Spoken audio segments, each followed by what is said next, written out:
ऐलू हका के मारे डोलाता कमर डैमेज, देख के तो हर ब्यूटी हमार ब्रेन हो जाता है मैच। ऐलू हका के मारे डोलाता कमर डैमेज, देख के तो हर ब्यूटी हमार ब्रेन हो जाता है मैच। का कहीं कितना सैया कैले बा मोर सजैया, धुन दहले देहराते जैसे रजैया, छील देला दहिया मुसलम बलमुआ के बलम बलमुआ के बलम बलमुआ के बलम है बलम बलमुआ के बलम है बलम बलमुआ के बलम, धस जैसे नरगद के कलम बलमुआ के बलम बलमुआ के बलम बलमुआ के बलम।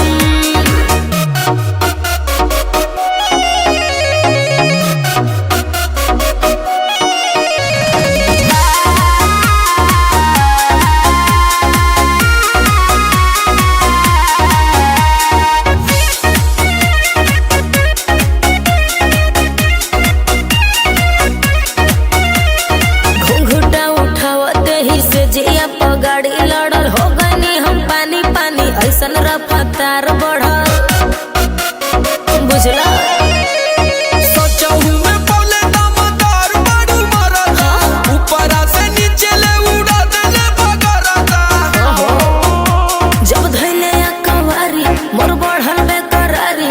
लसर फसर करे लागल देह साया साड़ी,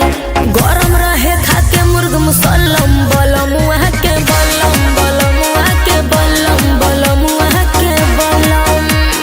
है बलम बलमुआ के बलम है बलम बलमुआ के बलम, धस जैसे नरगद के कलम बलमुआ के बलम बलमुआ के बलम बलमुआ के बलम।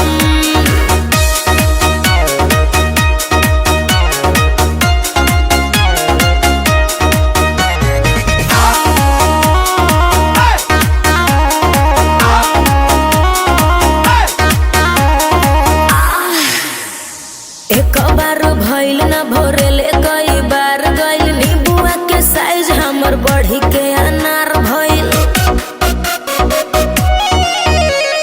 लगता बलमुआ महिर बाटे खेल के, एदा परी जाई मुमुआ दे रेल के। का करी मरले बा ऐसन छक्का समर आलो का धक्का,